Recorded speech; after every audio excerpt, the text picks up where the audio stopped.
ఖచ్చితంగా ఆ బాధ్యత ఉన్నది. వీకేఆర్ టీవీ అనేటటువంటిది 100% బీఆర్ఎస్ పార్టీని అధికారంలోకి రాకుండా చేసేటటువంటి దమ్ము ధైర్యం ఉన్నటువంటిది ఒకే ఒక్క ఛానల్, అది వీకేఆర్ టీవీ.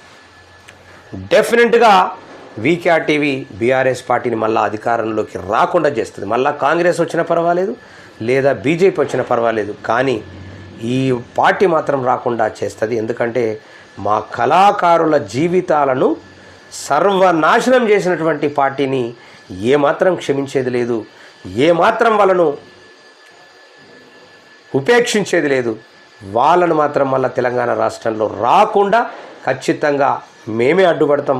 ఎన్ని పార్టీలు, ఎంతమంది ఎన్ని రకాలుగా చేసినా, ఎన్ని ఛానళ్ళు బీఆర్ఎస్ పార్టీకి పనిచేసినా ఖచ్చితంగా వీకేఆర్ టీవీ మాత్రం వాళ్లకు మాత్రం రానిచ్చేటటువంటి పరిస్థితి మాత్రం లేదు.